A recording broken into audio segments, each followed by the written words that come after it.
Greetings and welcome to my dear Scorpio. This is Ron from Tarot of the Twin Sun. Happy Friday as well. Happy January 2021. We're welcoming a new year, a new calendar year for the energy of Scorpio. This reading, it revolves around a 9-card spread known as the Great Mirror. The Great Mirror is basically a tool devised in order for you to find guidance according to the karmas that may exist between you and a significant other. It's a 9-card spread showing the energy between you, the significant other, as well, the mirror between you. These are apparent truths that may have in their essence the aura of illusion, okay? So take only what you will, and please note that my work comes from the realm of light. Tarot of the Twin Sun is a functional division within the Order of the Twin Sun. I do welcome you. Please like, share, and subscribe if you will, and dislike if you feel it is necessary. I do appreciate your honesty.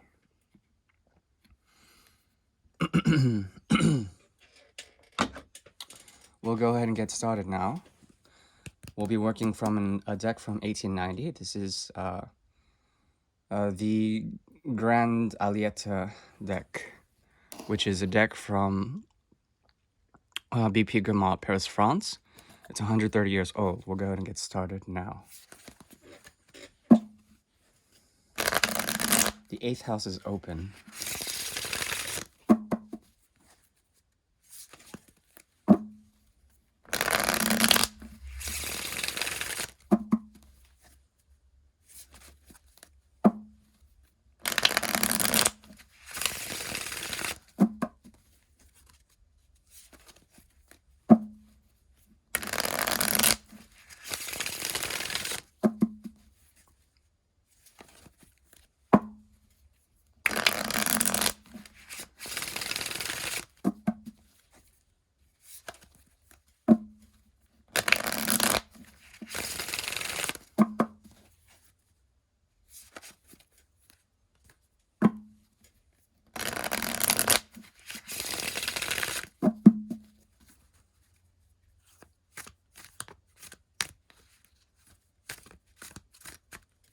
Okay.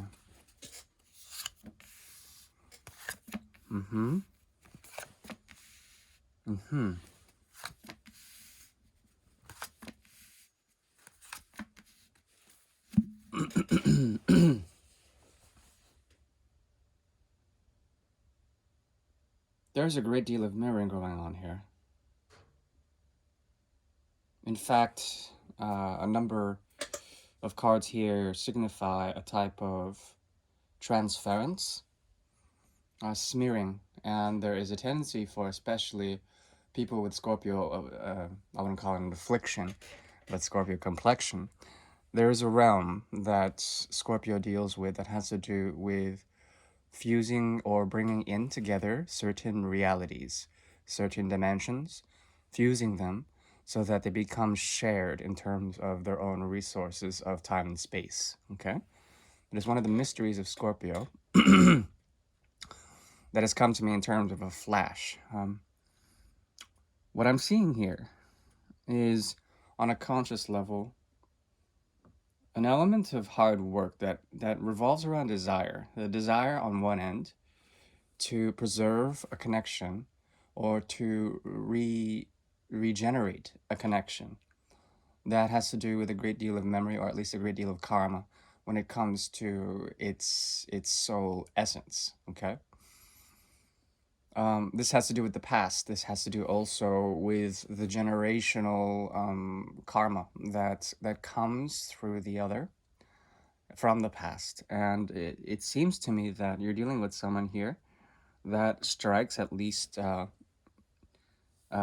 you or themselves as being somewhat on the path of social grace. Also, there's a ritual rite or passage that they tend to go through, and it involves the idea or the term of communitas. Okay, communitas is an old Latin term that was used ritualistically. The idea is to bring birds of a feather together in a way that is indescribable. One way of describing communitas is through the studies of the Turners. They're anthropological couple that did studies on swans and certain types of birds. And there is a sense of communitas when, especially, there is a moment of stasis in, say, the middle of a venue where you're listening to music, and there's this moment of togetherness. This is what I'm seeing here. This is a connection that, on the conscious level, is sprouting out as something that is so desired, enough to work hard on. Okay. Um, excuse the Freudian slip if that occurred.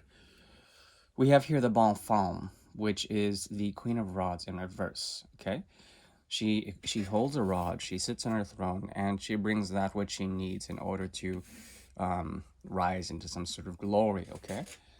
If she does, there's something very angry about this connection as well. There's a great deal of suppressed sun energy that has to do with the reverse sun, or the feeling of sadness. Okay. That is tied directly to passions that could not express themselves. What we're seeing here is either the Five of Rods or the Seven of Rods in that return. A great tension evolves out of their area, out of themselves. You remain in the past, or some sort of nostalgia encompasses you. Okay. This could be to your own volition, but I think this is a connection that is based on the mystery of the number of six, devotion. Six comes through. Six is representative of health, as well as health through the self, as well as health through the self through understanding of devotional praxis. Okay, that has to do with everyday ritual, as well as the everyday. It could be that every day there is an inkling of remembrance of things past, especially this person's energy. If you guys have had or are going through a great deal of separation, but this is like a common thing. There also is a very independent streak towards, excuse me, this person's design when it comes to what they're trying to bring about in terms of their own desires and their own wants, really. Meaning that they can do well off without you in some sort of way. There's a domestic sort of underpinning here that has to do with social standing, as well as social grace through ritualistic passage. They want to appear as independent, but in this independence, they find their own sense of shortcoming, and this revolves around the Queen of Rods in the reverse, bonne femme. Doesn't mean that you are also excluded from this Queen of Rods. You can embody it as well, uh, holding back some sort of passion or some sort of zest, some sort of energetic discourse, in order to preserve a sense of grace in some sort of way. Okay, that is what I'm seeing. On a soul level, this connection represents a naissance, or perhaps a renaissance that continues to, I would say, provide a sense of the stick, a sense of something that you can work hard to or discipline yourself over in order to move into the realm of something more spiritual, okay? On a deep and unknown and perhaps unconscious level, there is a secret knowing that has to do with the import of desires that need to be tempered, so that the feeling of devotion that is around the mystery of six is here. Okay, that is what I'm seeing. This is a deep intensified Martian energy that is based on your active impulse. Okay, your active impulses. And in effect, this brings a sense of other things outside of the passion, including cups, including coins, including any other of the elements, okay? In terms of that, there is perhaps something that needs to be said, but more it's acted out. It's through actions that this connection is known, and how actions constitute itself. I see here also the possibility of great devotion that is tied to the energy of the second house, as well as your seventh from Scorpio in Taurus with Maladi. The essence of the high priestess, or the high priest rather, emerges.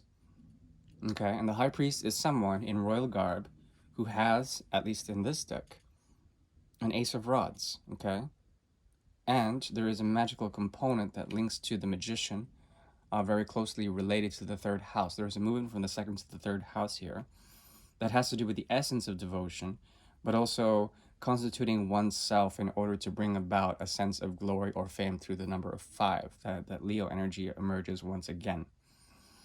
Okay? So the ritual is really important for them. And in fact, you may respect them for that. In that respect, what leads or what occurs after this is a renaissance, an eternal flame that tends to respark itself in perpetuity, ad infinitum. There's a great deal of passions here that are uncontrollable, yet this person maintains the illusion of control by embracing some of the more steady and perhaps grounded aspects of Taurian Venusian energy within the high priest. Okay? But that's the thing, because it's as if you give this priest agency, and then the priest turns his back and then uses it to convert others outside. This is a very spiritual reading based on the transference of certain energies, namely yours to theirs, so that they can rise to a type of glory and provide for others, especially communities, a sense of dignity or a sense of grace through the vestments that you provide them with, the vestments of fire. Okay, in a way, this person's kind of like a Katniss Everdeen. I hate that film. Well, it really depends. Uh, mm, what emerges here is an element of just defiance. Okay, just defiance. The Nine of Swords in reverse. A feeling of angst or a feeling of clarity after getting over fears, after purifying certain errors. Okay, there's a way of consuming the mental communication between both of you, as well as understanding or digesting that which has been said, in order to feel like you guys are constituting something. It's very strange because the nature of love here is fiery, but also there is a root that is tied directly to the energy of Aquarius, okay, which is about sustaining oneself accordingly through a rebellious aim, or perhaps an ideology that is based on the next link of human evolution. There's a just defiance about this, okay? What I'm seeing here, Scorpio, is your second house being activated, this creating a sense of naissance, somewhere you've been before, in terms of the polar axis of Taurus that is on your opposite. Okay, when it comes to this, there is a revival, or perhaps a bringing in, and an impart of passions that link, or that are driven from some very deep impulses of what you've left behind, or perhaps what you want to leave behind, something that is very deeply rooted to past karmas, especially past karmas involving things of love, things of shared resources of love as well, something that has to do with deep creative urges that are mostly intuitive in nature, that are based on the mother spirit as well, based on the inner child's need to express that self. Okay. What emerges out of this is a feeling of rebelliousness, also fire starting and then ending, or perhaps giving away the fire. Okay, that is a common traditional Chinese practice within Chinese medicine, letting loose the fire. Fire is an element that can be very dangerous to have in the body in excess amounts. Of course, any element is dangerous to have that in excess amounts, but especially fire, because it can be quite destructive. Maybe this situation has that element, or that design around it, and this person wears the fire like clothes, and as they walk, they expect recognition. Because of such, there's an element of inquietude as well as a type of fulfillment that cannot be found anywhere else. Your main concern is to preserve your emotional body and to treat that with the highest dignity and grace. Through the energy of Cancer in the Eight of Cups. Self-devotion is on the cards here. And I think it's important for you to at least leave the connection momentarily to come up with a sense of clarity. Sometimes the passions can be ridiculous, and perhaps you're realizing that now. Also, there is a possibility of inquietude on their end, a great deal of Jupiter's energy trying to, or rather Saturn's energy trying to express itself, but then it toppling over by not providing the harvest or the good wherewithal of it all. I mean, like there was an investment here. The Seven of Pentacles usually indicates trial and tribulation, limitation through self-imposed limits or through the limitation of time. And because of such, there is a stretching and a morphing, a warping, if you will, of the timeline here that is unnecessarily, jading in some sort of way. This person's complexion revolves around the need to revisit something, to bring something in, and this is causing them to have a loud voice, or perhaps to shake the mind up in order for action to be taken into effect. But that is the lesson of Saturn. There's something about this person that needs to realize that they can't have everything they want, but in good time, there is a possibility from hard work as well as tending to the field sown that have not provided the proper energetic commitment or the energetic sort of reality that they've been searching for. This full moon in Cancer has deeply affected you on a very subconscious level. Excuse me. You've learned how to program your boundaries, and as such, the code allows for a flow of emotional currents that propel you into different ways of searching for something else. In traditional Rider Waite, to the Eight of Cups usually indicates a person on a trail under the moonlight with a red cape as well, with a Ace of Rods guiding them, okay? That Ace of Rods is yours. There's something about the recycling of this connection that has to do with them trying to look good after the connection, which is fair play, but you are lost, at least in terms of you are stuck once they leave with the memory, and then you go on your own departure.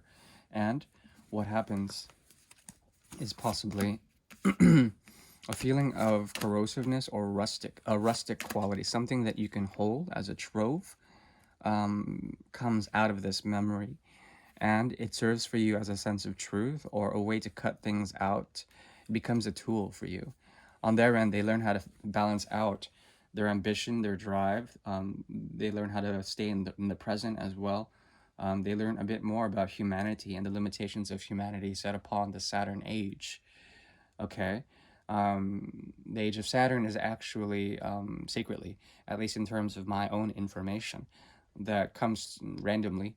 The Aquarian age, which everyone is looking forward to, is still sustained by the age of Saturn. Okay, the age of Saturn still, by our very rebelliousness to the age of Saturn, which is an old age. It's an age of darkness. There's something about it there that we can still glean elements of discipline as well as mastery, hard work through temperance, through the energy of expansion through time and compression, refinement. The age of Saturn, if used rightly, and the age of Aquarius, if used rightly, we'll find some crazy ass diamonds that people are developing. The people, humanity is compressing into certain ways, some jewels, some nuggets, some diamonds. There's something about this connection that is showing about the prism of the human condition, and I'm seeing it as something that can be bounced off and shared with others in order to understand the condition that we are going into. With hope, Uranus will help you to understand the shifts and bring in that mad genius that Aquarius is forte too. And I do wish you well. Excuse me, losing my voice. The air quality is not so good right now. Please like if you will. I am also available if you would like me to go deeper into your own private astrological influence as well as cosmological influence through the tarot. I can do that. It's no problem. I have time. Otherwise, I do appreciate your likes or dislikes. I appreciate your honesty, and please be well with this connection. Goodbye.